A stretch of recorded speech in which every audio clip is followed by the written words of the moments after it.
We're live from Georgia, a key battleground state in the race for the White House. In just moments, the current U.S. president will debate the former U.S. president as their party's presumptive nominees, a first in American history. We want to welcome our viewers in the United States and around the world to our studios in Atlanta. This is the CNN presidential debate. This debate is being produced by CNN and is coming to you live on CNN, CNN International, CNN.com, CNN Max, and CNN Espanol. This is a pivotal moment between President Joe Biden and former President Donald Trump in their rematch for the nation's highest office. Each will make his case to the American people with just over 4 months until Election Day. Good evening, I'm Dana Bash, anchor of CNN's Inside Politics and co-anchor of State of the Union. I'm Jake Tapper, anchor of CNN's The Lead and co-anchor of State of the Union. Dana and I will co-moderate this evening. Our job is to facilitate a debate between the two candidates tonight. Before we introduce them, we want to share the rules of the debate with the audience at home. Former President Trump will be on the left side of the screen. President Biden will be appearing on the right. A coin toss determined their positions. Each candidate will have 2 minutes to answer a question and 1 minute each for responses and rebuttals. An additional minute for follow-up, clarification, or response is at the moderator's discretion. When it's time for a candidate to speak, his microphone will be turned on and his opponent's microphone will be turned off. Should a candidate interrupt when his microphone is muted, he will be difficult to understand for viewers at home. At the end of the debate, each candidate will get 2 minutes for closing statements. There is no studio audience tonight. Pre-written notes, props, or contact with campaign staff are not permitted during the debate. By accepting our invitation to debate, both candidates and their campaigns agreed to accept these rules. Now, please welcome the 46th President of the United States, Joe Biden. Folks, how are you?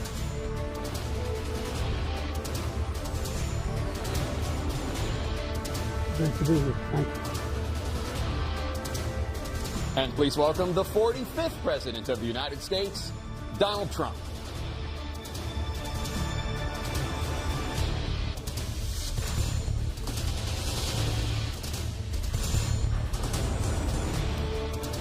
Gentlemen, thanks so much for being here. Let's begin the debate, and let's start with the issue that voters consistently say is their top concern, the economy.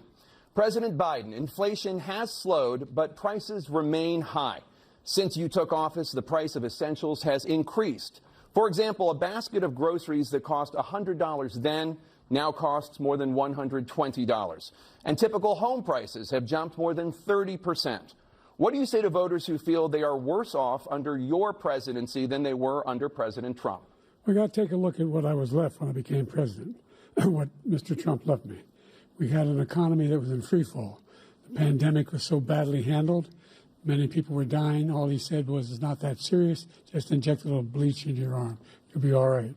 The economy collapsed. There were no jobs. Unemployment rate rose to 15%. It was terrible. And so what we had to do is try to put things back together again. And that's exactly what we began to do. We created 15,000 new jobs. We brought out the position where we have 800,000 new manufacturing jobs. But there's more to be done. There's more to be done. Working class people are still in trouble. I come from Scranton, Pennsylvania. I come of households where the kitchen table, if the things weren't able to be met during the month, it was a problem. Price of eggs, the price of gas, the price of housing, the price of a whole range of things. That's why I'm working so hard to make sure I deal with those problems. And we're going to make sure that we reduce the price of housing. We're going to make sure we build 2 million new units. We're going to make sure we cap rents so corporate greed can't take over. The combination, what I was left with in corporate greed, is the reason why we're in this problem right now. In addition to that, we're in a situation where if you take a look at all that was done in his administration, he didn't do much at all. By the time he left, things were in chaos, literally chaos. And so we put things back together. We created, I said, those jobs. We make sure we had a situation where we brought down the price of prescription drugs, which is a major issue for many people, to $15 for an insulin shot as opposed to $400. No senior has to pay more than $200 for any drug, all the drugs they can include beginning next year. in a situation and we're going to make that available to everybody, to all Americans. So we're working to bring down the price of around the kitchen table, and that's what we're going to get done. Thank you. President Trump? We have the greatest economy in the history of our country. We have never done so well. Everybody was amazed by it. Other countries were copying us. We got hit with COVID, and when we did, we spent the money necessary so we wouldn't end up in a Great Depression, the likes of which we had in 1929. By the time we finished, so we did a great job. We got a lot of credit for the economy, a lot of credit for the military, and no wars, and so many other things. Everything was rocking good. But the thing we never got the credit for, and we should have, is getting us out of that COVID mess. He created mandates that was a disaster for our country. But other than that, we had given them back a country where the stock market actually was higher than pre-COVID, and nobody thought that was even possible. The only jobs he created are for illegal immigrants and bounce-back jobs, a bounce-back from the COVID. He has not done a good job. He's done a poor job, and inflation's killing our country. It is absolutely killing us. Thank you. President Biden? Well, look, the greatest economy in the world, he's the only one who thinks that, I think. I don't know anybody else who thinks he had the greatest economy in the world. And, you know, the fact of the matter is that we find ourselves in a situation where his economy, he rewarded the wealthy. He had the largest tax cut in American history, $2 trillion. He raised a deficit larger than any president has in any one term. He's the only president other than Herbert Hoover who's lost more jobs than he had when he began, since Herbert Hoover. The idea that he did something that was significant. And the military, you know, when he was president, they were still killing people in Afghanistan. He didn't do anything about that. When he was president, we were still finding ourselves in a position where you had a notion that we were this safe country. The truth is, I'm the only president this century that doesn't have this decade, that doesn't have any troops dying anywhere in the world like he did. President Trump, I want to follow up if I can. Am I allowed to respond to him? Well, I'm going to ask you a follow-up. You can do whatever you want with the minute that we give you. I want to follow up. You want to impose a 10% tariff on all goods coming into the U.S. How will you ensure that that doesn't drive prices even higher? It's not going to drive them higher. It's just going to cost countries that have been ripping us off for years, like China and many others, in all fairness to China. It's going to just force them to pay us a lot of money, reduce our deficit tremendously, and give us a lot of power for other things. But he made a statement. The only thing he was right about is I gave you the largest tax cut in history. I also gave you the largest regulation cut in history. That's why we had all the jobs. And the jobs went down, and then they bounced back, and he's taking credit for bounce-back jobs. You can't do that. He also said he inherited 9% inflation. Now, he inherited almost no inflation, and it stayed that way for 14 months. And then it blew up under his leadership because they spent money like a bunch of people that didn't know what they were doing, and they don't know what they were doing. It was the worst, probably the worst administration in history. There's never been. And as far as Afghanistan is concerned, I was getting out of Afghanistan, but we were getting out with dignity, with strength, with power. He got out. It was the most embarrassing day in the history of our country's life. President Trump, over the last 8 years, under both of your administrations, the national debt soared to record highs. And according to a new nonpartisan analysis, President Trump, your administration approved $8.4 trillion in new debt, while so far, President Biden, you've approved $4.3 trillion in new debt. So, former President Trump, many of the tax cuts that you signed into law are set to expire next year. You want to extend them and go even further, you say. With the U.S. facing trillion-dollar deficits and record debt, why should top earners and corporations pay even less in taxes than they do now? Because the tax cuts spurred the greatest economy that we've ever seen just prior to COVID. And even after COVID, it was so strong that we were able to get through COVID much better than just about any other country. But we spurred, that tax spurred. Now, when we cut the taxes, as an example, the corporate tax was cut down to 21% from 39%, plus beyond that. We took in more revenue with much less tax, and companies were bringing back trillions of dollars back into our country. The country was going like never before, and we were ready to start paying down debt. We were ready to start using the liquid gold right under our feet, the oil and gas right under our feet. We were going to have something that nobody else has had. We got hit with COVID. We did a lot to fix it. I gave him an unbelievable situation with all of the therapeutics and all of the things that we came up with. We gave him something great. Remember, more people died under his administration even though we had largely fixed it. More people died under his administration than our administration, and we were right in the middle of it, something which a lot of people don't like to talk about. But he had far more people dying in his administration. He did the mandate, which is a disaster, mandating it. The vaccine went out. He did a mandate on the vaccine, which is the thing that people most objected to about the vaccine. And he did a very poor job, just a very poor job. And I will tell you, not only poor there, but throughout the entire world, we're no longer respected as a country. They don't respect our leadership. They don't respect the United States anymore. We're like a third world nation between weaponization of his election, trying to go after his political opponent. All of the things he's done, we've become like a third world nation, and it's a shame.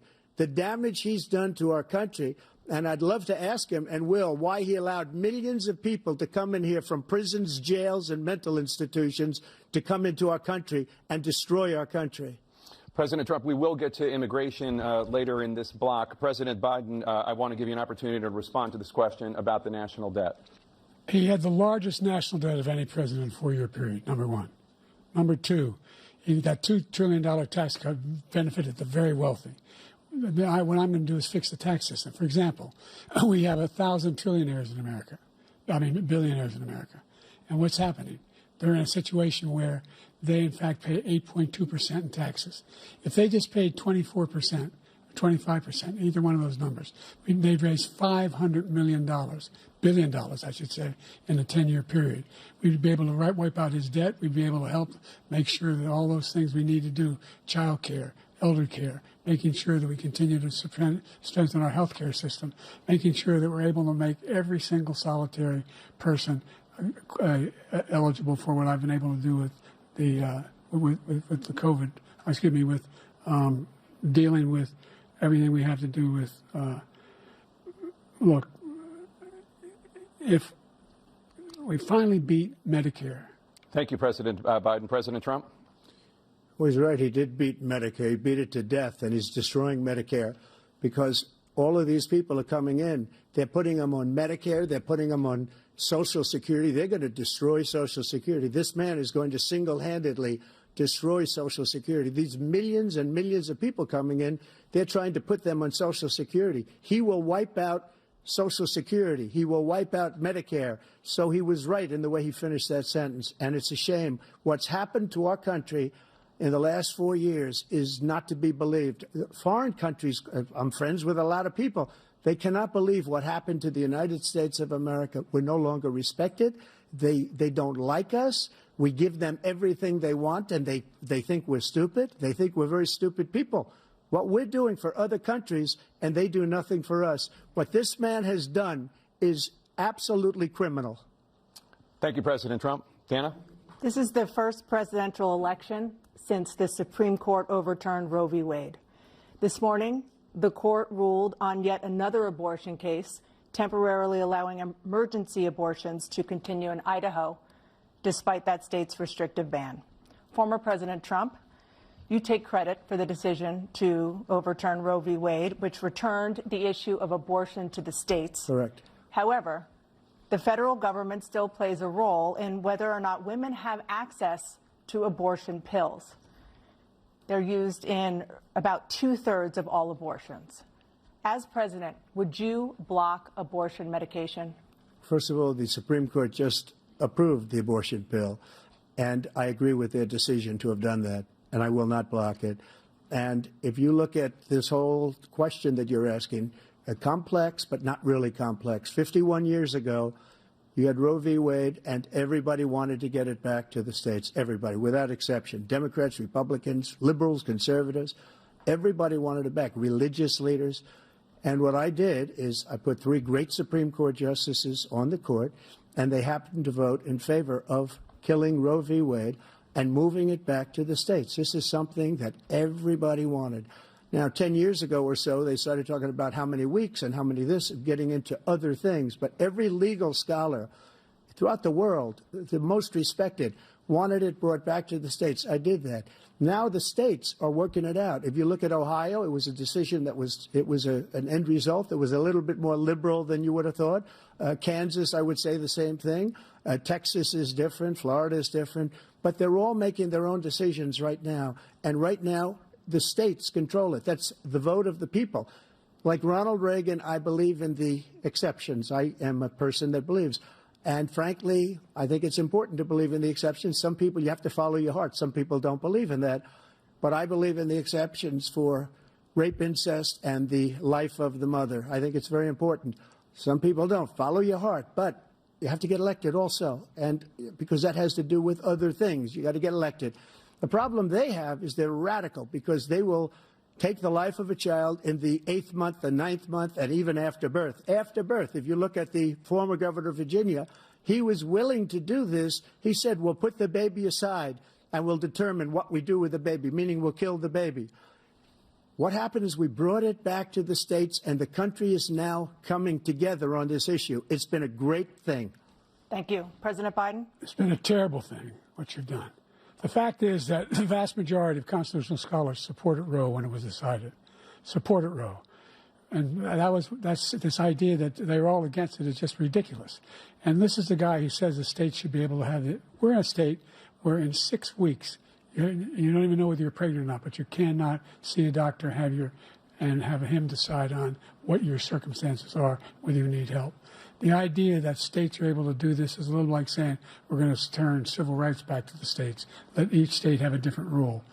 Look, there's so many young women who have been, including a young woman who just was murdered, and he went to the funeral.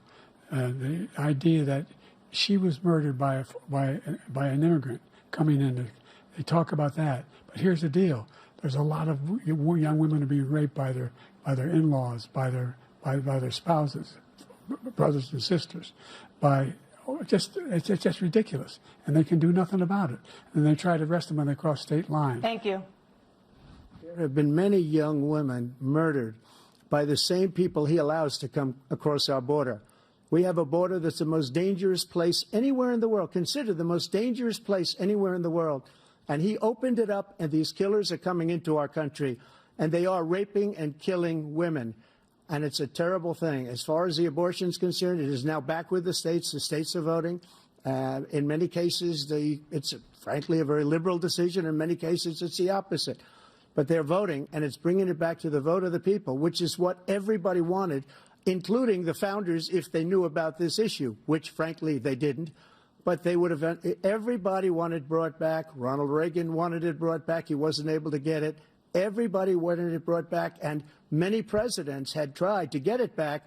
I was the one to do it. And again, this gives it the vote of the people, and that's where they wanted it. Every legal scholar wanted it that way. Staying on the topic of abortion, President Biden, 7 states, I'll let you do that. This is the same topic. 7 states have no legal restrictions on how far into a pregnancy a woman can obtain an abortion.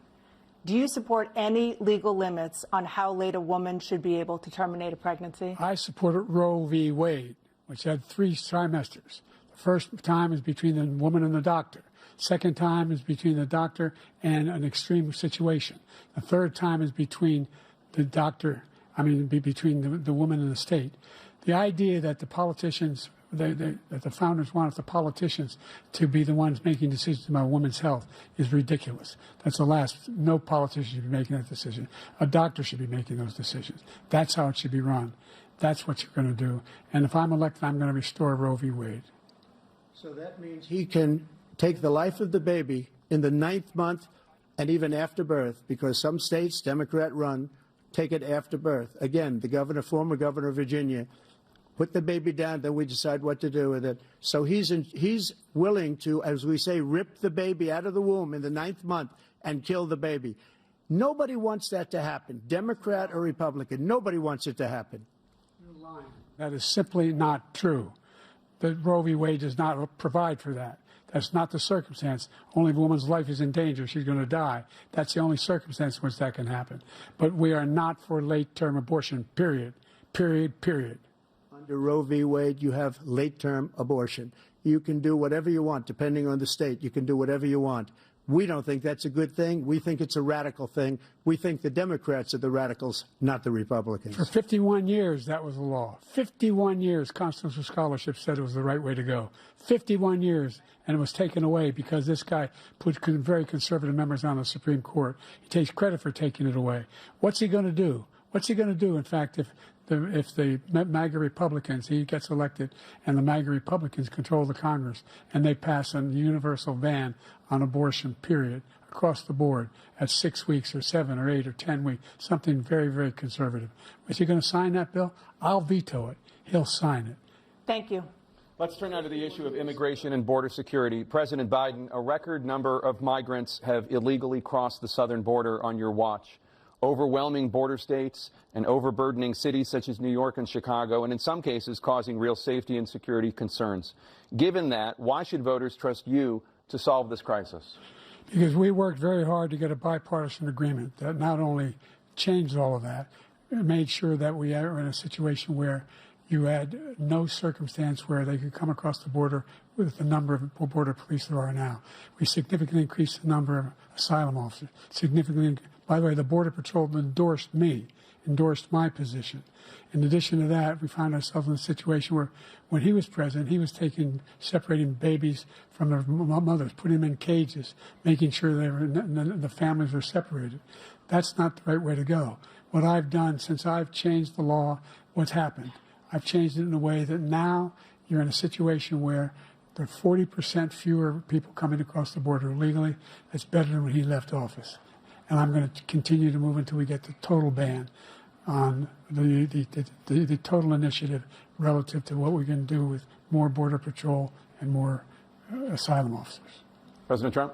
I really don't know what he said at the end of that sentence. I don't think he knows what he said either. Look, we had the safest border in the history of our country. The border, all he had to do was leave it. All he had to do was leave it. He decided to open up our border, open up our country to people that are from prisons, people that are from mental institutions, insane asylum, terrorists. We have the largest number of terrorists coming into our country right now, all terrorists, all over the world, not just in South America, all over the world. They come from the Middle East, everywhere. All over the world, they're pouring in. And this guy just left it open. And he didn't need legislation because I didn't have legislation. I said, close the border. We had the safest border in history. In that final couple of months of my presidency, we had, according to Border Patrol, who is great, and by the way, who endorsed me for president, but I won't say that, but they endorsed me for president. Brandon, just speak to him. But look, we had the safest border in history. Now we have the worst border in history. There's never been anything like it. And people are dying all over the place, including the people that are coming up in caravans. Thank you, President Trump. President Biden? The only terrorist who's done anything crossing the border is one who came along and killed three, under his administration, killed an al-Qaeda person come in his administration, killed 3 American soldiers. That's the only terrorist that's there. I'm not saying that no terrorist ever got through, but the idea they're emptying their prisons, we're welcoming these people, that's simply not true. There's no data to support what he said. Once again, he's exaggerating, he's lying. President Trump, staying on the topic of immigration, you've said that you're going to carry out, quote, the largest domestic deportation operation in American history, unquote. Does that mean that you will deport every undocumented immigrant in America, including those who have jobs, including those whose spouses are citizens, and including those who have lived here for decades? And if so, how will you do it? Just 1 second. He said we killed 3 people. The people we killed are al-Baghdadi and Soleimani, the 2 greatest terrorists, biggest terrorists anywhere in the world, and it had a huge impact on everything, not just border, on everything. He's the one that killed people with the bad water, including hundreds of thousands of people dying, and also killing our citizens when they come in. We are living right now in a rat's nest. They're killing our people in New York, in California, in every state in the union, because we don't have borders anymore. Every state is now a border. And because of his ridiculous, insane, and very stupid policies, people are coming in and they're killing our citizens at a level that we've never seen. We call it migrant crime. I call it Biden migrant crime. They're killing our citizens at a level that we've never seen before. And you're reading it like these 3 incredible young girls over the last few days. One of them, I just spoke to the mother, and he just had the funeral for this girl, 12 years old. This is horrible what's taken place. What's taken place in our country, we're literally an uncivilized country now. He doesn't want it to be. He just doesn't know. He opened the borders. Nobody's ever seen anything like. And we have to get a lot of these people out, and we have to get them out fast because they're going to destroy our country. Just take a look at where they're living. They're living in luxury hotels in New York City and other places. Our veterans are on the street. They're dying because he doesn't care about our veterans. He doesn't care. He doesn't like the military at all, and he doesn't care about our veterans. Nobody been worse. I had the highest approval rating for veterans taking care of the VA. He has the worst. He's gotten rid of all the things that I approved, choice that I got through Congress, all of the different things I approved, they abandoned. We had by far the highest, and now it's down in less than half because he's done all these great things that we did, and I think he did it just because I approved it, which is crazy. But he has killed so many people at our border by allowing all of these people to come in. And it's a very sad day in America. President Biden, you have the mic. Every single thing he said is a lie. Every single one. For example, veterans are a hell of a lot better off since I passed the PACT Act. 1 million of them now have insurance, and their families have it. Their families have it because what happened, whether it was Agent Orange or burn pits, they're all being covered now. And his group opposed that. We're also in a situation where we have great respect for veterans. My son spent a year in Iraq, living right next to one of those burn pits, came back with stage 4 glioblastoma. I was recently in France for D-Day, and I spoke all about those heroes that died. I went to the World War I cemetery he refused to go to. He was standing with his 4-star general, and he told me, he said, I don't want to go in there because they're a bunch of losers and suckers. My son was not a loser, was not a sucker. You're the sucker. You're the loser. President Trump? First of all, that was a made-up quote, suckers and losers. They made it up. It was in a third-rate magazine that's failing, like many of these magazines. He made that up. He put it in commercials. We've notified him. We had 19 people that said I didn't say it. And think of this. Who would say I'm at a cemetery or I'm talking about our veterans? Because nobody's taken better care. I'm so glad this came up, and he brought it up. There's nobody that's taken better care of our soldiers than I have. To think that I would, in front of generals and others, say suckers and losers. We have 19 people that said it was never said by me. It was made up by him, just like Russia was made up, just like the 51 intelligence agents are made up, just like the new thing with the 16 economists are talking. It's the same thing. 51 intelligence agents said that the laptop was Russia disinformation. It wasn't. That came from his son, Hunter. It wasn't Russia disinformation. He made up the suckers and losers, so he should apologize to me right now. 4-star general standing to your side who was on your staff who said you said it, period. That's number one. And number two, the idea that I have to apologize to you for anything along the line. We've done more for veterans than any president has in American history. And they now are in their family. The only sacred obligation we have as a country is to care for our veterans when they come home and their families and equip them when they go to war. That's what we're doing. That's what the VA is doing now. They're doing more for veterans than ever before in our history. All right. Thank you so much. Let's move to the topic of foreign policy. I want to begin with Russia's war against Ukraine, which is now in its 3rd year. Former President Trump, Russian President Vladimir Putin says he'll only end this war if Russia keeps the Ukrainian territory it has already claimed and Ukraine abandons its bid to join NATO. Are Putin's terms acceptable to you? First of all, our veterans and our soldiers can't stand this guy. They can't stand him. They think he's the worst commander-in-chief, if that's what you call him, that we've ever had. They can't stand him. So let's get that straight. And they like me more than just about any of them. And that's based on every single bit of information. As far as Russia and Ukraine, if we had a real president, a president that knew, that was respected by Putin, he would have never invaded Ukraine. A lot of people are dead right now, much more than people know. You know, they talk about numbers. You can double those numbers, maybe triple those numbers. He did nothing to stop it. In fact, I think he encouraged Russia from going in.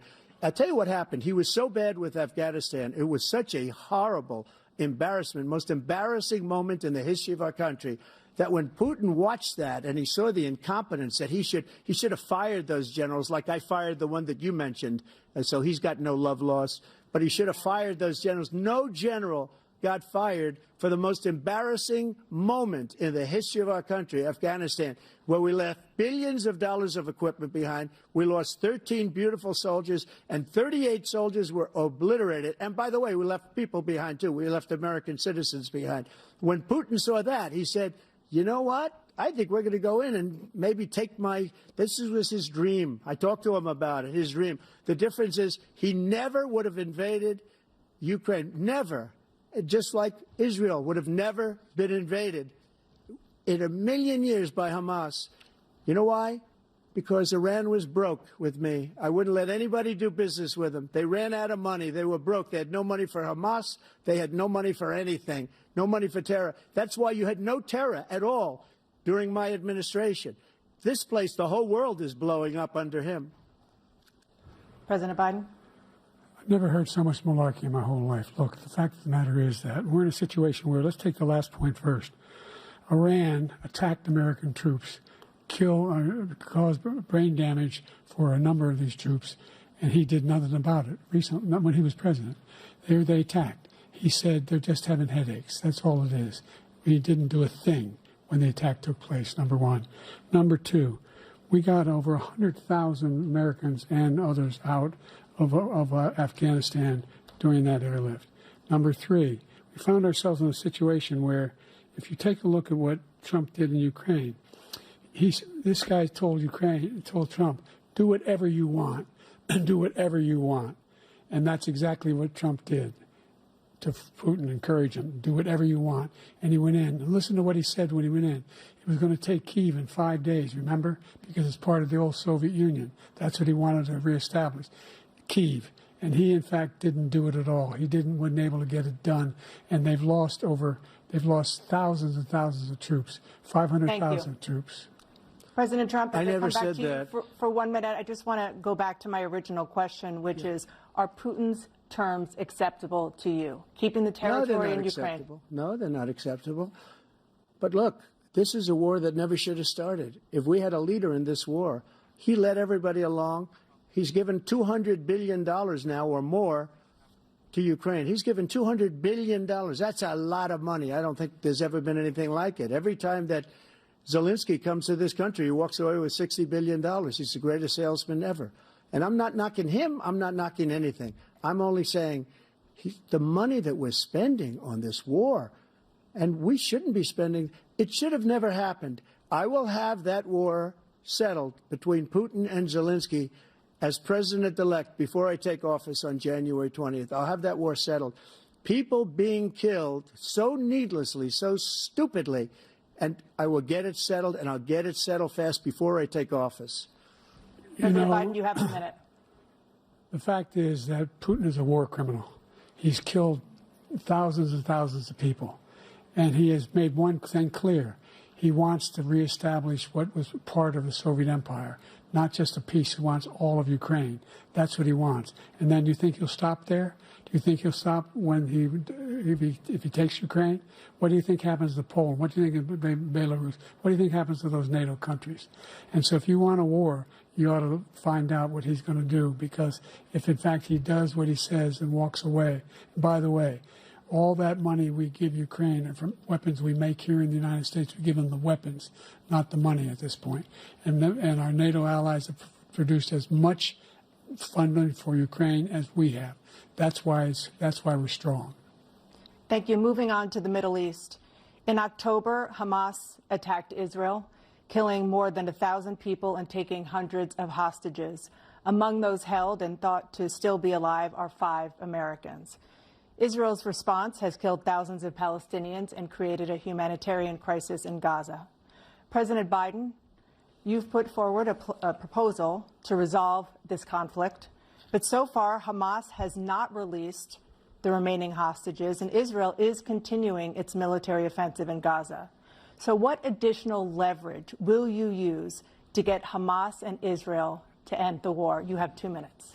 Number one, everyone from the United Nations Security Council straight through to the G7 to the Israelis and Netanyahu himself have endorsed the plan I put forward, which has 3 stages to it. The first stage is trade the hostages for a ceasefire. Second phase is a ceasefire with additional conditions. The third phase is the end of the war. The only one who wants the war to continue is Hamas, number one. They're the only ones standing out. We're still pushing hard to get them to accept. In the meantime, what's happened? in Israel, we're finding that the only thing I've denied Israel was 2,000-pound bombs. They don't work very well in populated areas. They kill a lot of innocent people. We're providing Israel with all the weapons they need and when they need them. And by the way, I'm the guy that organized the world against Iran when they had a full-blown intercontinental ballistic missile attack on Israel. No one was hurt. No one Israeli was accidentally killed, and it just stopped. We saved Israel. We are the biggest producer of support for Israel of anyone in the world.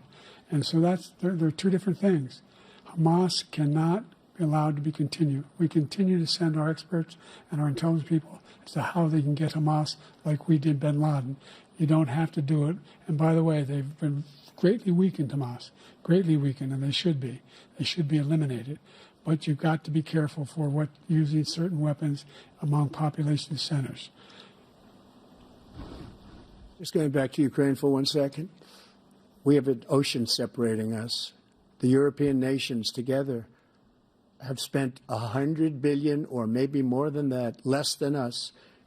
Why doesn't he call them and say, you got to put up your money like I did with NATO? I got them to put up hundreds of billions of dollars. The Secretary General of NATO said Trump did the most incredible job I've ever seen.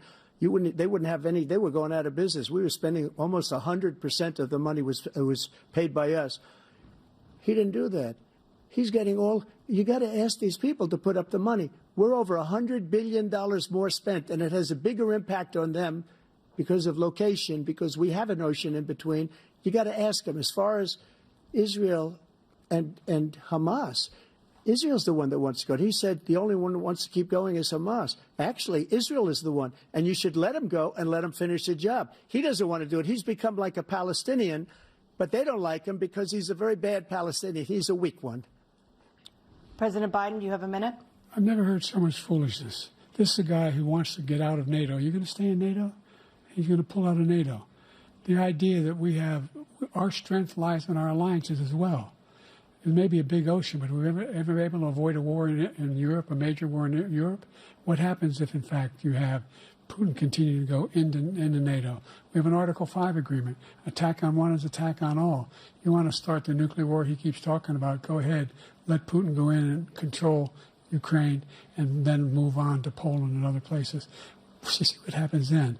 He has no idea what the hell he's talking about. And by the way, I got 50 other nations around the world to support Ukraine, including Japan and South Korea, because they understand that this kind of dislocation has a serious threat to the whole world peace. No major war in Europe has ever been able to be contained just to Europe. President Trump, just to follow up, would you support the creation of an independent Palestinian state in order to achieve peace in the region? I'd have to see, but before we do that, the problem we have is that we spend all the money. So they kill us on trade. I made great trade deals with the European nations because if you add them up, they're about the same size economically. Their economy is about the same size as the United States. And they were no cars, they don't want anything that we have, but we're supposed to take their cars, their food, their everything, their agriculture. I changed that. But the big thing I changed is they don't want to pay.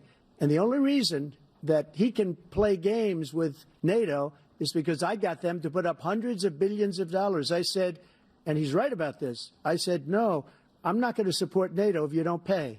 They asked me that question, would you guard us against Russia at a very secret meeting of the 28 states at that time, nations at that time. And they said, no, if you don't pay, I won't do that. And you know what happened?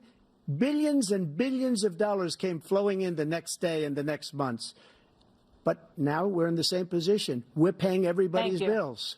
Let's turn to the issue of democracy. Former President Trump, I want to ask you about January 6, 2021. After you rallied your supporters that day, some of them stormed the Capitol to stop the constitutionally mandated counting of electoral votes. As president, you swore an oath to, quote, preserve, protect, and defend, unquote, the Constitution. What do you say to voters who believe that you violated that oath through your actions and inaction on January 6th and worry that you'll do it again? Well, I don't think too many believe that. And let me tell you about January 6th. On January 6th, we had a great border. Nobody coming through, very few. On January 6th, we were energy independent. On January 6th, we had the lowest taxes ever. We had the lowest regulations ever. On January 6th, we were respected all over the world. All over the world, we were respected. and then he comes in, and we're now laughed at. We're like a bunch of stupid people. That what happened to the United States' reputation under this man's leadership is horrible, including weaponization, which I'm sure at some point you'll be talking about, where he goes after his political opponent because he can't beat him fair and square. You have 80 seconds left. My question was, what do you say to those voters who believe that you violated your constitutional oath through your actions and inaction on January 6, 2021, and worry that you'll do it again? Well, I didn't say that to anybody. I said peacefully and patriotically. And Nancy Pelosi, if you just watched the news from 2 days ago, on tape to her daughter, who's a documentary filmmaker, they say, but she's saying, oh, no, it's my responsibility. I was responsible for this. Because I offered her 10,000 soldiers or National Guard, and she turned them down. And the mayor in writing, by the way, the mayor, in writing, turned it down, the mayor of D.C. They turned it down. I offered 10,000 because I could see, I had virtually nothing to do. They asked me to go make a speech. I could see what was happening. Everybody was saying they're going to be there on January 6th. They're going to be there.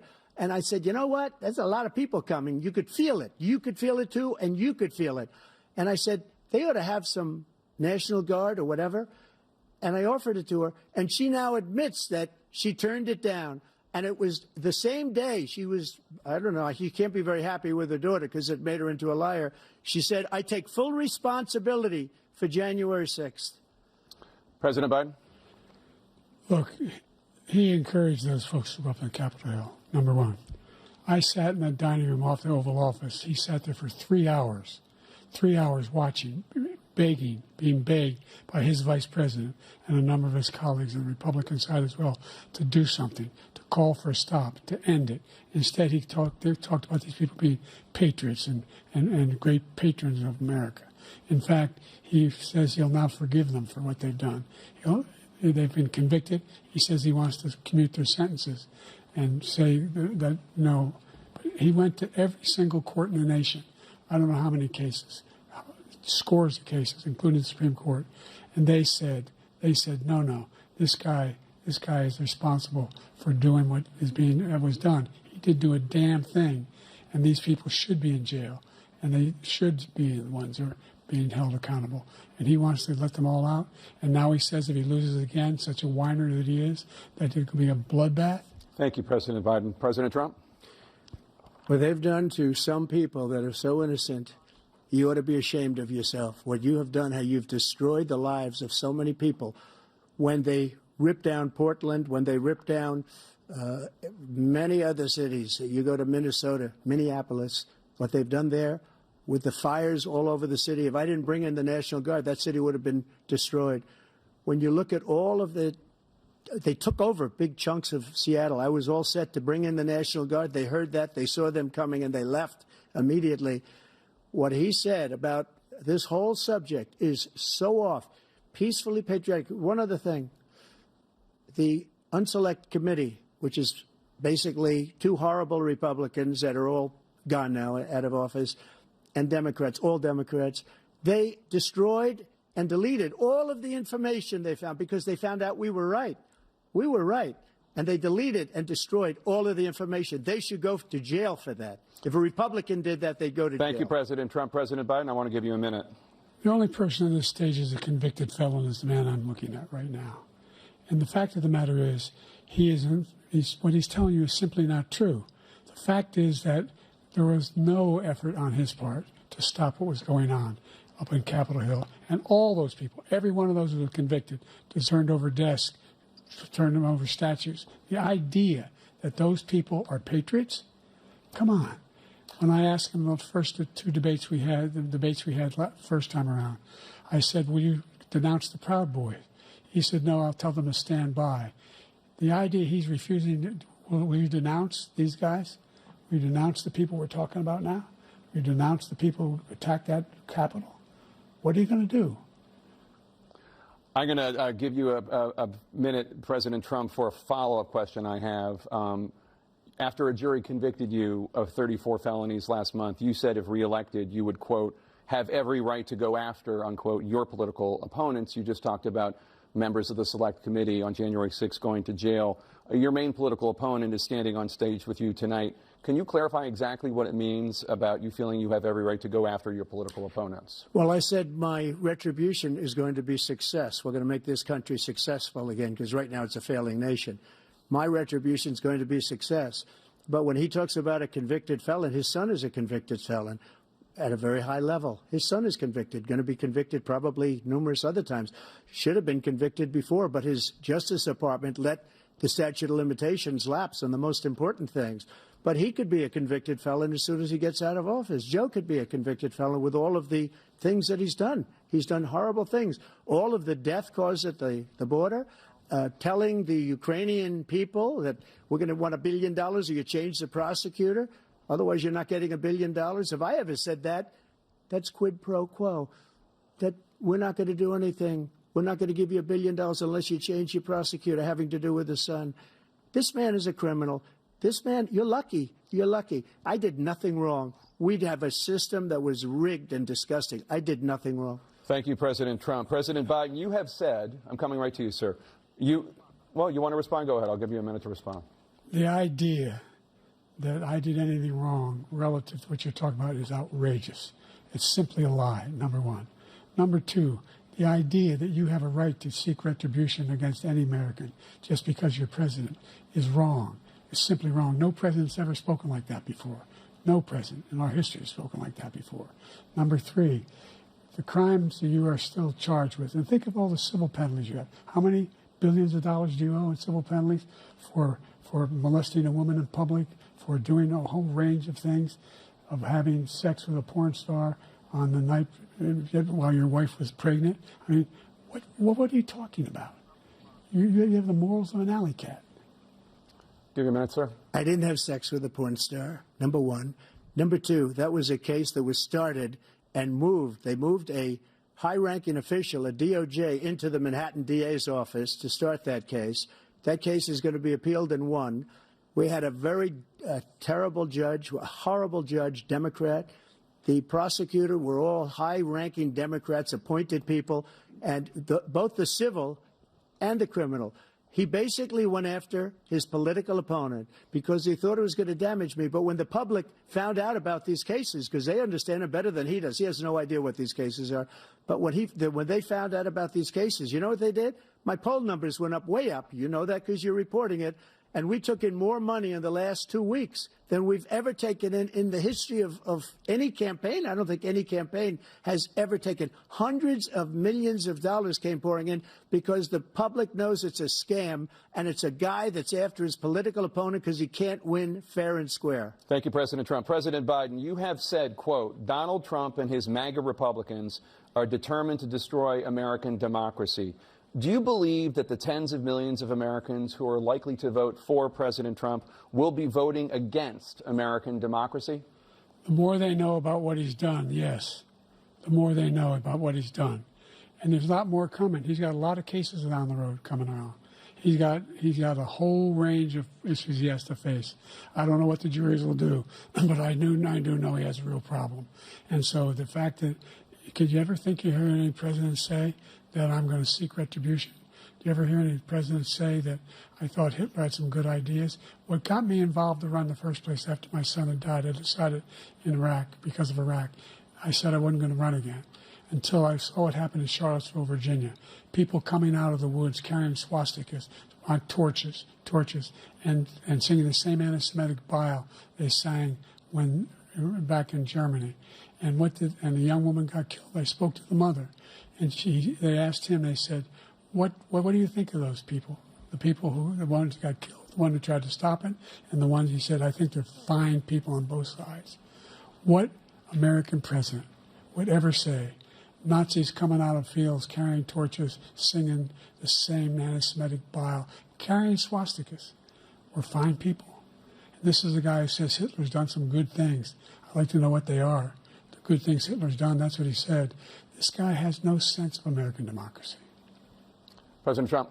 Jake, both of you know that, sir, has been totally wiped out, because when you see the sentence, it said 100% exoneration on that, sir. He just keeps it going. He says he ran because of Charlottesville. He didn't run because of Charlottesville. He ran because it was his last chance. He's not equipped to be president. You know it, and I know it. It's ridiculous. We have a debate. We're trying to justify his presidency. His presidency, he's without question the worst president, the worst presidency in the history of our country. We shouldn't be having a debate about it. There's nothing to debate. He made up the Charlottesville story, and you'll see it's debunked all over the place. Every reasonable anchor has debunked it. And just the other day it came out where it was fully debunked. It's a nonsense story. He knows that, and he didn't run because of Charlottesville. He used that as an excuse to run. President Biden? And debunked. It happened. All you have to do is listen to what was said at the time. And the idea that somehow that's the only reason I ran. I ran because I was worried a guy like this guy could get elected. If he thought they were good people coming out of that forest, carrying those woods, carrying those torches, then he didn't deserve to be president. Didn't deserve to be president at all. And the idea that he's talking about all this being fabricated, we saw with our own eyes. We saw what happened on January 6th. We saw the people breaking through the windows. We saw people occupying his own vice president. Look, there's a reason why 40 of his 44 top cabinet officers refused to endorse him this time. His vice president hasn't endorsed him this time. So why? Why? They know him well. They serve with him. Why are they not endorsing him? Thank you, President Biden. We're going to be right back with more from the CNN presidential debate.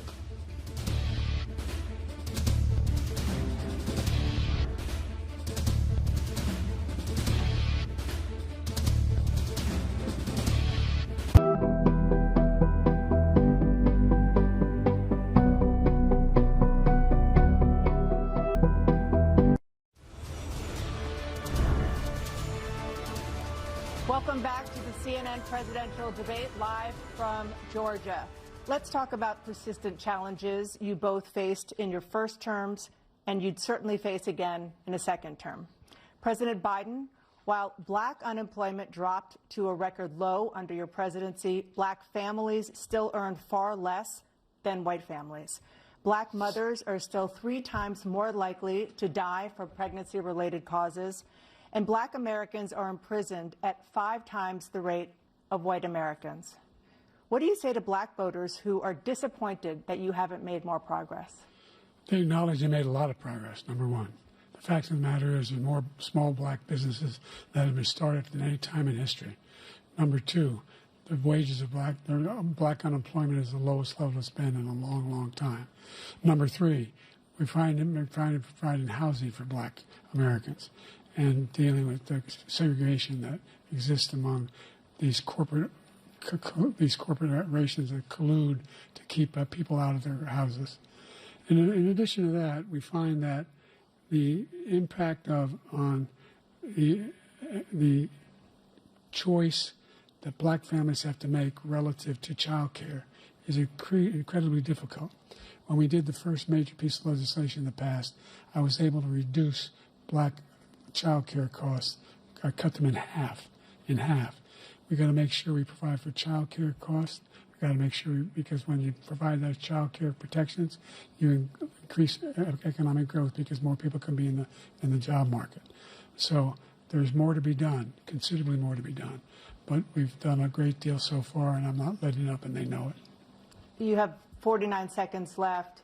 What do you say to black voters who are disappointed with the progress so far? I say I don't blame them for being disappointed. Inflation is still hurting them badly.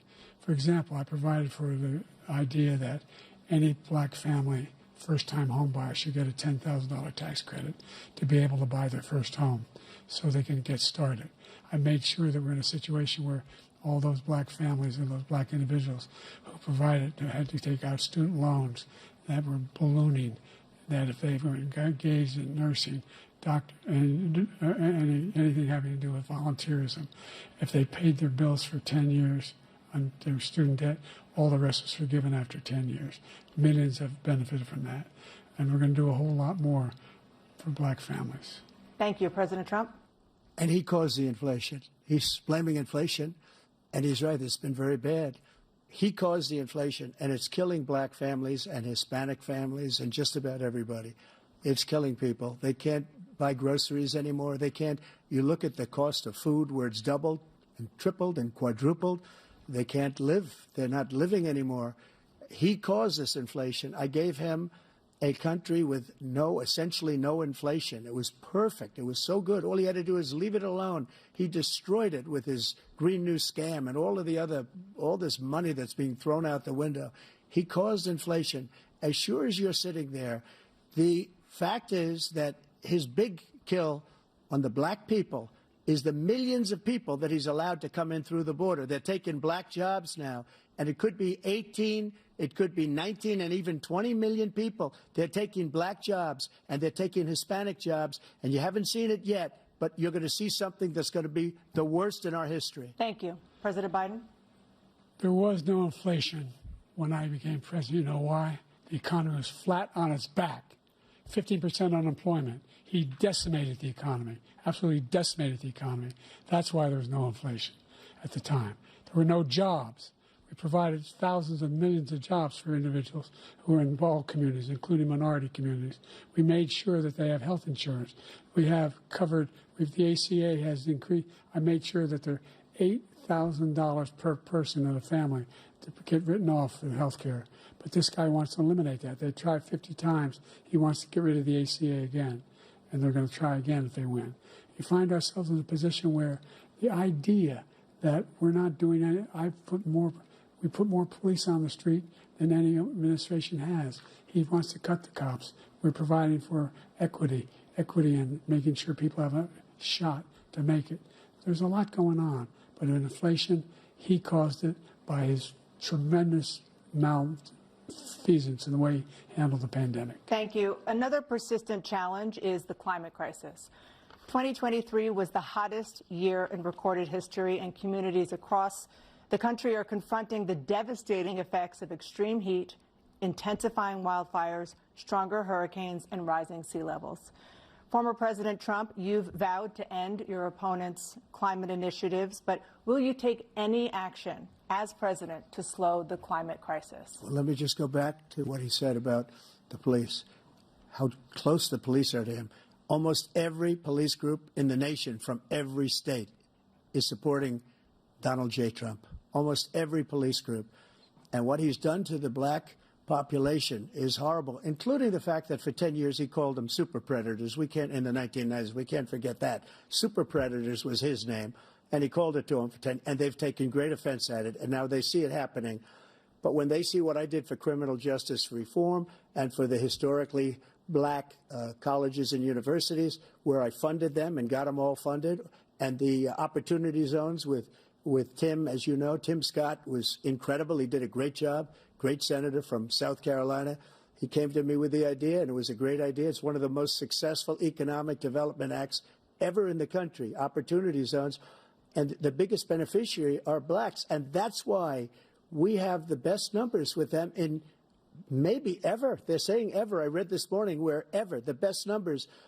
He's lost much of the black population because he's done a horrible job for black people. He's also done a horrible job for Hispanics. But wait till you see these millions of people pouring into our country, and they're going to take the jobs, and it's already started, and you haven't seen anything yet. It's a disaster. You've 38 seconds left. President Trump, will you take any action as president to slow the climate crisis? So I want absolutely immaculate clean water, and I want absolutely clean air, and we had it. We had H2O. We had the best numbers ever, and we were using all forms of energy, all forms, everything. And yet, during my 4 years, I had the best environmental numbers ever. And my top environmental people gave me that statistic just before I walked on the stage, actually. I don't know where the hell he's been. The idea that anything he said is true. I've passed the most extensive climate change legislation in history. We find ourselves, and by the way, black colleges, I came up with $15 billion for HBCUs, historic black universities and colleges, because they don't have those. They don't have the kind of contributors that they have to build these laboratories and the like. Any black student is capable in college of doing what any white student can do. They just don't have the money, but now they'll be able to get those jobs in high tech. We're in a situation where the idea that he is claiming to have done something that had the cleanest water, He hadn't done a damn thing for the environment. He pulled out of the Paris Peace Accord, Climate Accord. I immediately joined it because if we reach 1.5 degrees Celsius at any one point, there's no way back. The only existential threat to humanity is climate change. And he didn't do a damn thing about it. He must undo all that I've done. The Paris Accord was going to cost us $1 trillion, and China nothing, and Russia nothing, and India nothing. It was a ripoff of the United States. And I ended it because I didn't want to waste that money because they treat us horribly. We were the only ones. It was costing us money. Nobody else was paying into it. And it was a disaster. But everything that he said just now, I'll give you an example. I heard him say before insulin. I'm the one that got the insulin down for the seniors. I took care of the seniors. What he's doing is destroying all of our medical programs because the migrants coming in, they want everybody. And look, I have the biggest heart on the stage. I guarantee you that. And I want to take care of people. But we're destroying our country. They're taking over our schools, our hospitals, and they're going to be taking over Social Security. He is destroying Social Security, Medicare, and Medicaid. The idea is that we, in fact, we were the only ones of consequence who were not members of the Paris Accord. How can we do anything if we're not able to, the United States can't get its pollution under control? One of the largest polluters in the world, number one. We're making significant progress. By 2035, we will have cut pollution in half. We have made significant progress, and we're continuing to make progress. We set up a climate corps for thousands of young people who will learn how to deal with climate, just like the Peace Corps. And we're moving in directions that are going to significantly change the elements of cause of pollution. But the idea that he claims that he has the biggest heart up here and he's really concerned about pollution and about climate, I've not seen any indication of that. And by the way, with regard to prescription drugs, one company agreed that they would reduce the price to $35, which I was calling for, one, voluntarily. I made sure every company in the world, every pharmaceutical company, cannot have to pay. Thank you. And by the way, so every day, millions of Americans struggle just to make ends meet. For many older Americans, Social Security provides a critical lifeline. President Biden, if nothing is done to Social Security, seniors will see their benefits cut in just over 10 years. Will you name tonight one specific step that you're willing to take to keep Social Security solvent? yes, make the very wealthy begin to pay their fair share. Right now, everybody making under $170,000 pays 6% of their income, of their paycheck, every single time they get a paycheck from the time of the first one they get when they're 18 years old. The idea that they're going to, I'm proposing that everybody, the millionaires pay 1%. So no one I would not raise the cost of Social Security for anybody under $400,000. After that, I began to make the wealthy begin to pay their fair share by increasing from 1% beyond to be able to guarantee the program for life. So you still have 82 seconds left. Are there any other measures that you think that would be able to help keep Social Security solvent, or is that one enough? Well, no, that one enough will keep it solvent. But the biggest thing will do if we defeat this man, because he wants to get rid of Social Security. He thinks there's plenty to cut in Social Security. He's wanting to cut Social Security and Medicare, both times. And and if you look at the program put forward by the House Republican caucus that I believe supports, is in fact want to cut it as well. The idea that we don't need to protect our seniors is ridiculous. And by the way, the American public has greater health care coverage today than ever before. And on the ACA, as I said, you're in a circumstance where 400,000 people, 40 million people would not have insurance because they have a pre-existing condition. The only thing that allows them to have that insurance is the fact that they, in fact, are part of the ACA. And by the way, the other thing is, we're in a situation where I talk about education for black communities. I've raised the amount of money for Pell Grants by another $8,000. So anybody making under $70,000 a year is going to be able to get $15,000 toward their tuition. He just doesn't know what he's talking about. Thank you, President Biden. President Trump. So I've dealt with politicians all my life. I've been on this side of the equation for the last 8 years. I've never seen anybody lie like this guy. He lies. I've never seen it. He can look you in the face. So about so many other things, too. And we mentioned the laptop. We mentioned Russia, Ukraine. Everything he does is a lie. It's misinformation and disinformation. The losers and suckers story that he made up is a total lie on the military. It's a disgrace. But Social Security, he's destroying it because millions of people are pouring into our country, and they're putting them onto Social Security. They're putting them onto Medicare, Medicaid. They're putting them in our hospitals. They're taking the place of our citizens. What they're doing to the VA, to our veterans, is unbelievable. Our veterans are living in the street, and these people are living in luxury hotels. He doesn't know what he's doing, and it's really coming back. I've never seen such anger in our country before. President Biden? The idea that veterans are not being taken care of, I told you before. And by the way, when I said suckers and losers, he acknowledged after that he fired that general. That general got fired because he's the one that acknowledged that that's what he said. He was the one standing with Trump when he said it, number one. Number two, the idea that we're going to be in a situation where all these millions and millions, the way he talks about it, illegal aliens are coming into the country and taking away our jobs. There's a reason why we have the fastest growing economy in the world, the reason why we have the most successful economy in the world. We're doing better than any other nation in the world. And by the way, those 15 Nobel laureates he talked about being phony, those 15 Nobel laureates, economists, they all said that if Trump is reelected, we're likely to have a recession and inflation is going to increasingly go up. And by the way, worst president in history, 159 presidential scholars voted him the worst president in the history of the United States of America. President Biden, thank you so much. Let's turn to the cost of child care, which many American families struggle to afford. President Trump, both you and President Biden have tried to address this issue, but the average cost of child care in this country has risen to more than $11,000 a year per child. For many families, the cost of child care for 2 children is more than their rent.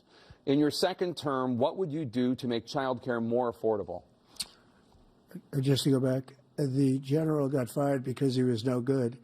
And if he said that, that's why he made it up. But we have 19 people that said I didn't say it, and they're very highly respected, much more so than him. The other thing is, he doesn't fire people. He never fired people. I've never seen him fire anybody. I did fire a lot. I fired Comey because he was no good. I fired a lot of the top people at the FBI, drained the swamp. They were no good. Not easy to fire people. You'd pay a price for it, but they were no good. I inherited these people. I didn't put him there. I didn't put Comey there. He was no good. I fired him. This guy hasn't fired anybody. He never fires. He should have fired every military man that was involved with that the Afghanistan horror show, the most embarrassing moment in the history of our country. He didn't fire. Did you fire anybody?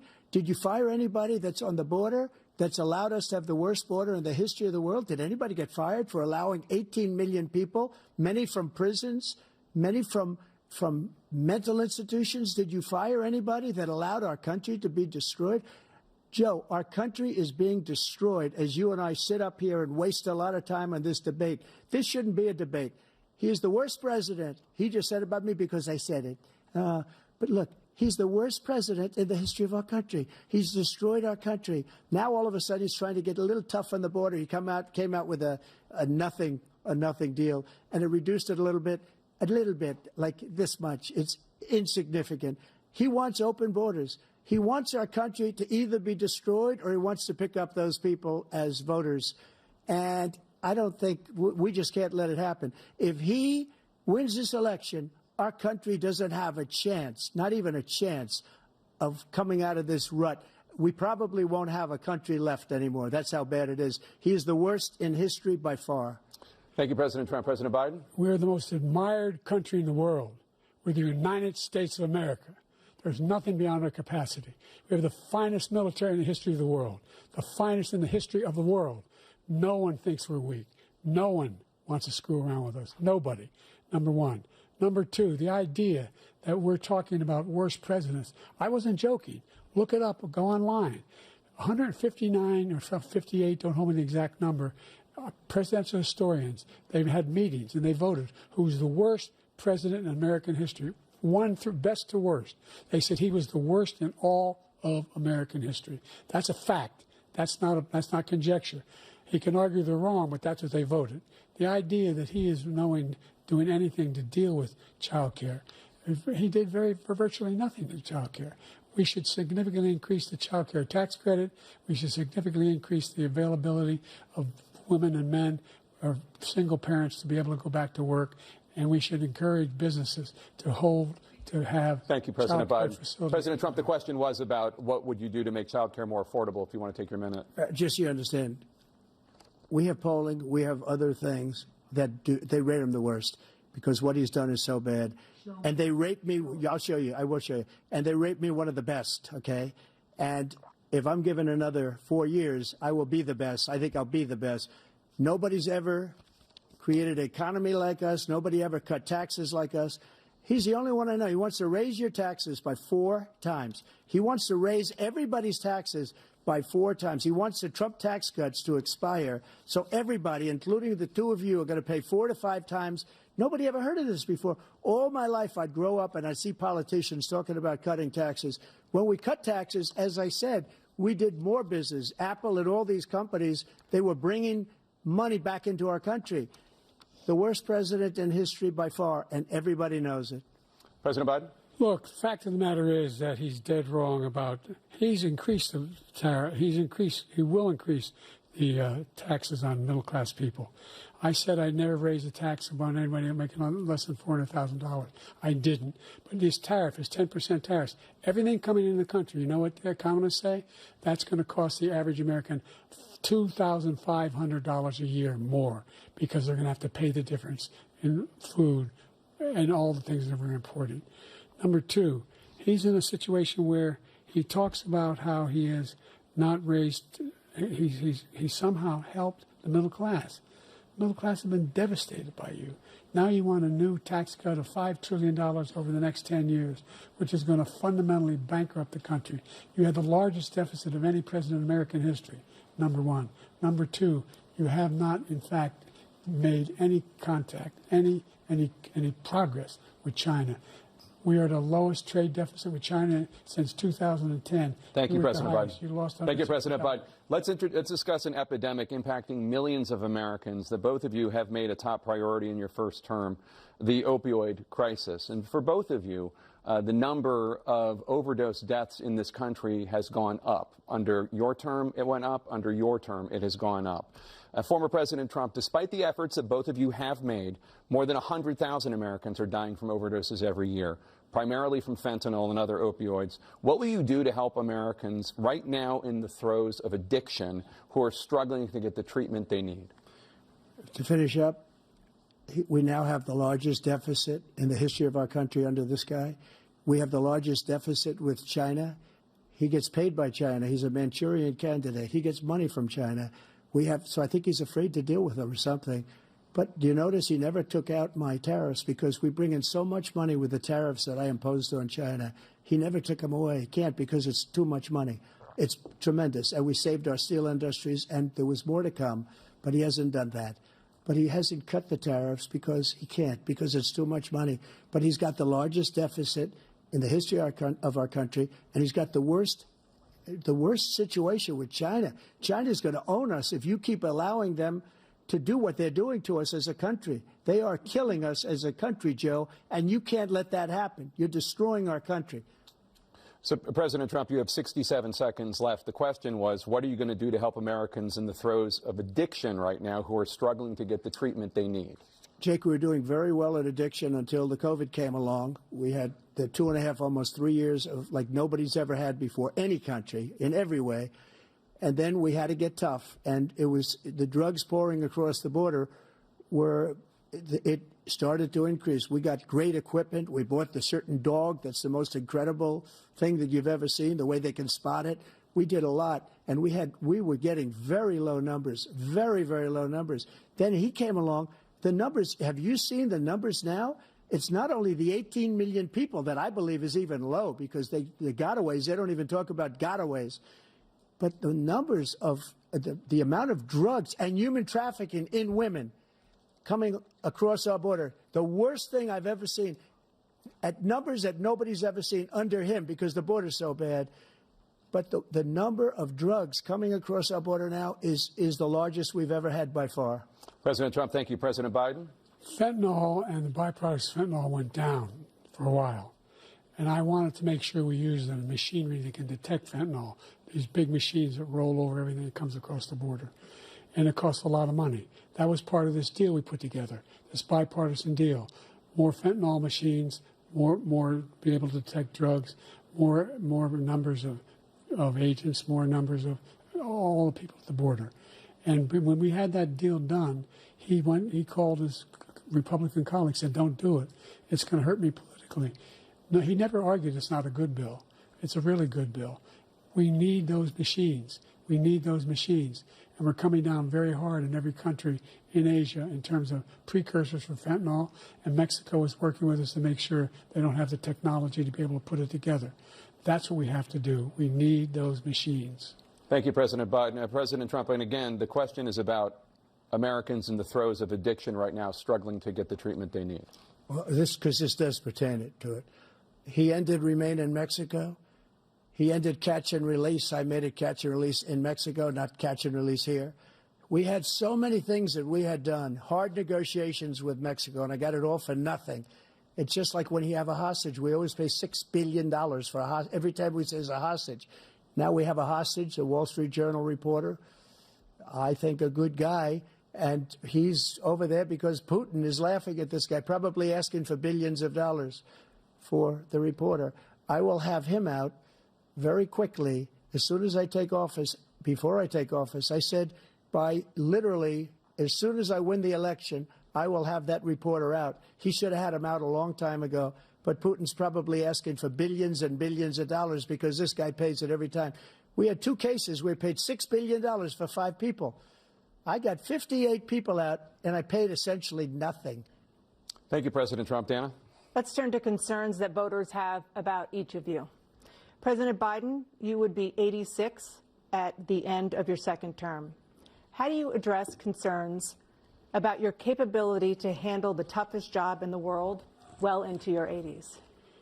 Well, first of all, I spent half my career being criticized as being the youngest person in politics. I was the 2nd youngest person ever elected to the United States Senate, and now I'm the oldest. This guy's 3 years younger and a lot less competent. I think that just look at the record. Look at what I've done. Look how I've turned around the horrible situation he left me.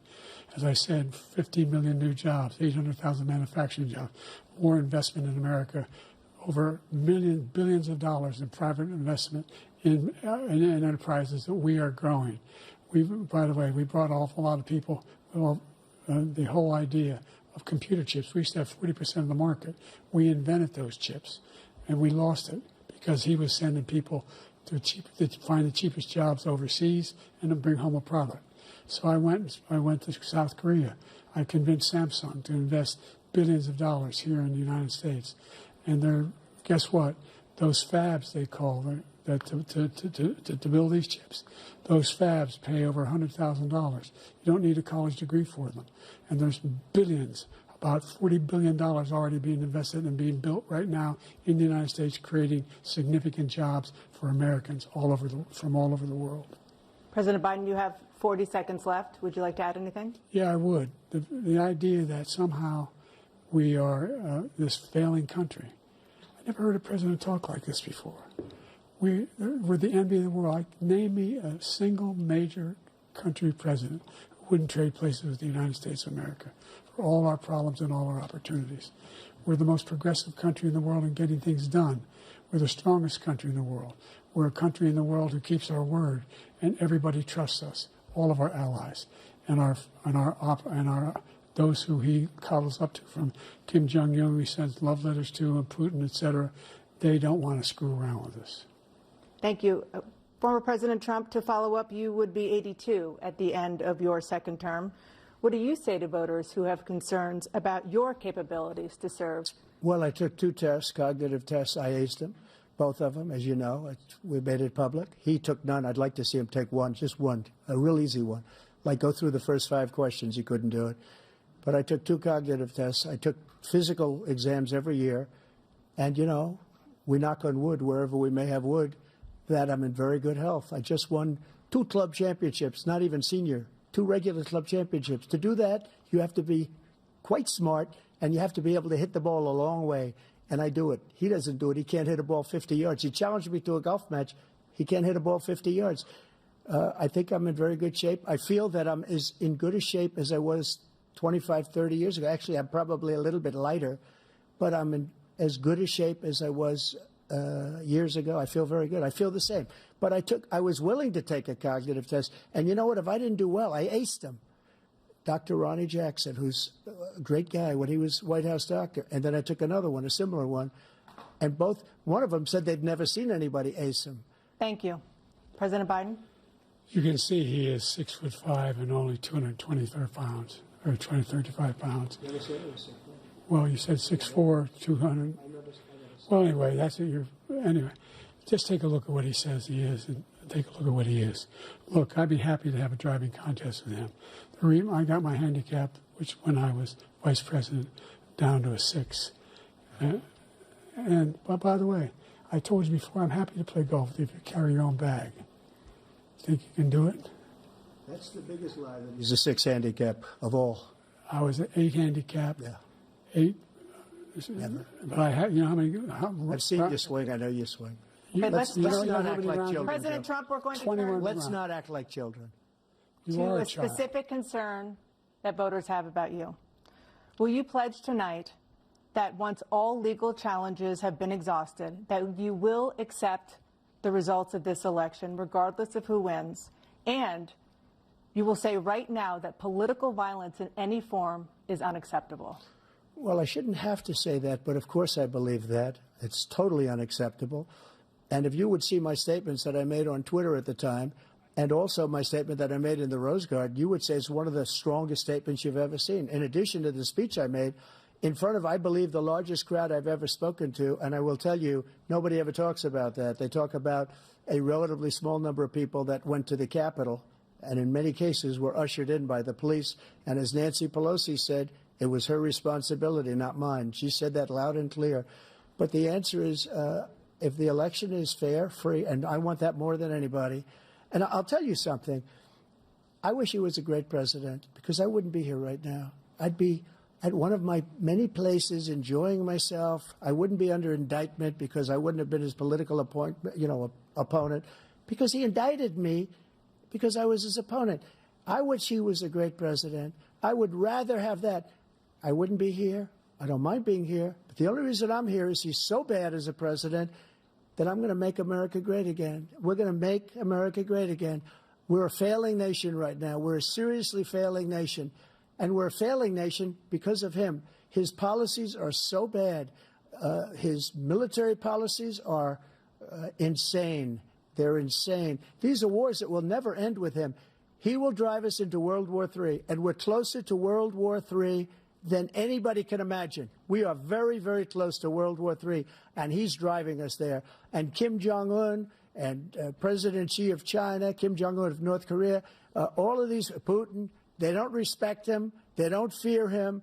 They have nothing going with this gentleman, and he's going to drive us into World War III. You want a World War III, let him follow and win, and let Putin say, do what you want, NATO. Just do what you want. There's a thing called Article 5. An attack on one is an attack on all, and required response. The idea, I can't think of a single major leader in the world who wouldn't trade places with the job I've done and what they've done. Because we are a powerful nation. We have wonderful peace. Because of the people, not me, it's because of the American people. They're capable of anything, and they step up when they're needed. And right now, we're needed. We're needed to protect the world because our own safety is at stake. And again, you want to have a war, just let Putin go ahead and take Kyiv, make sure they move on, see what happens in Poland, Hungary, and other places along that border. Then you have a war. President Trump, as I come back to you for a follow-up, the question was, will you accept the results of this election, regardless of who wins? Just to finish what he said, if I might, Russia, they took a lot of land from Bush. They took a lot of land from Obama and Biden. They took no land, nothing from Trump, nothing. He knew not to do it. He's not going to play games with me. He knew that. I got along with him very well, but he knew not to play games. He took nothing from me. But now he's going to take the whole thing from this man right here. That's a war that should have never started. It would have never started, ever, with me. And he's going to take Ukraine. And, you know, you asked me a question before, would you do this with... He's got us in such a bad position right now with Ukraine and Russia, because Ukraine's not winning that war. He said, I will never settle until such time. They're running out of people. They're running out of soldiers. They've lost so many people. It's so sad. They've lost so many people, and they've lost those gorgeous cities with the golden domes that are 1,000 years old, all because of him and stupid decisions. Russia would have never attacked if I were President president. Trump, the question was, will you accept the results of the election, regardless of who wins? Yes or no, please. If it's a fair and legal and good election, absolutely. I would have much rather accepted these, but the fraud and everything else was ridiculous. And if you want, we'll have a news conference on it in a week, or we'll have another one of these in a week. But I will absolutely, there's nothing I'd rather do. It would be much easier for me to do that than I'm running again. I wasn't really going to run until I saw the horrible job he did. He's destroying our country. I would be very happy to be someplace else, in a nice location someplace. And again, no indictments, no political opponent stuff, because it's the only way he thinks he can win. But unfortunately, it's driven up my numbers and driven them up to a very high level because the people understand it. Well, let's see what your numbers are when this election is over. Let's see. You're a whiner. When you lost the first time, you continued, you appealed and appealed to courts all across the country. Not one single court in America said any of your claims had any merit, state or local, none. But you continue to provoke this lie about somehow there's all this misrepresentation, all this stealing. There is no evidence of that at all. And I tell you what, I doubt whether you'll accept it because you're such a whiner. The idea, if you lose again, you accepting anything, you can't stand the loss. Something snapped in you when you lost the last time. We'll be right back with more from the CNN presidential debate, live from Georgia.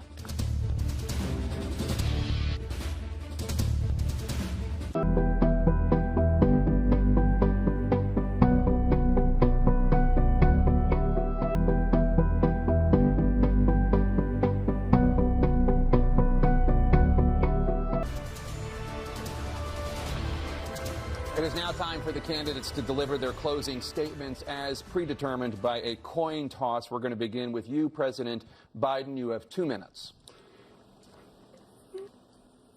We've made significant progress from the debacle that was left by President Trump in his last term.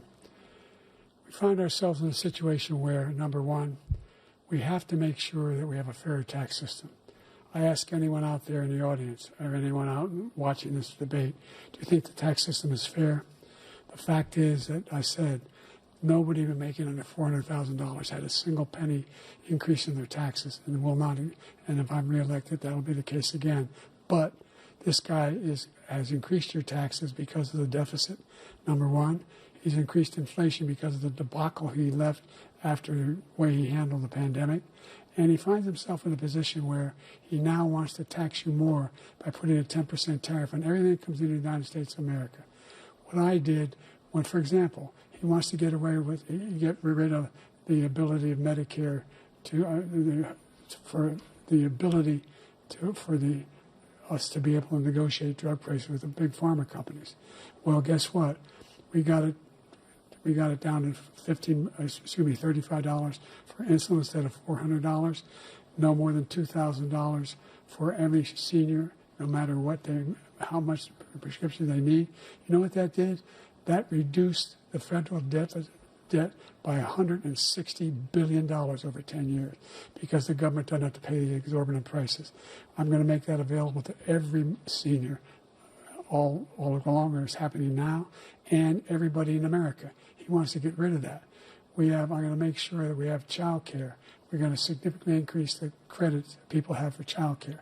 I'm going to make sure we do something about what we're doing on lead pipes and all the things that are causing health problems for people across the country. We're going to continue to fight to bring down inflation and give people a break. Thank you, President Biden. President Trump, you now have 2 minutes for your closing statement. Like so many politicians, this man is just a complainer. He said, we want to do this, we want to do that, we want to get rid of this tax, that tax. But he doesn't do anything. He doesn't do, all he does is make our country unsafe by allowing millions and millions of people to pour in. Our military doesn't respect him. We look like fools in Afghanistan. We didn't stop Israel. It was such a horrible thing that would have never happened. It should have never happened. Iran was broke. Anybody that did business with Iran, including China, they couldn't do business with the United States. They all passed. Iran was broke. They had no money for Hamas or Hezbollah, for terror, no money whatsoever. Again, Ukraine should have never happened. He talks about all this stuff, but he didn't do it. For 3.5 years, we're living in hell. We have the Palestinians and we have everybody else rioting all over the place. You talk about Charlottesville. This is 100 times Charlottesville, 1,000 times. The whole country is exploding because of you, because they don't respect you, and they have to respect their president, and they don't respect you throughout the world. What we did was incredible. We rebuilt the military. We got the largest tax cut in history, the largest regulation cut in history. The reason he's got jobs is because I cut the regulations that gave jobs, but he's putting a lot of those regulations back on.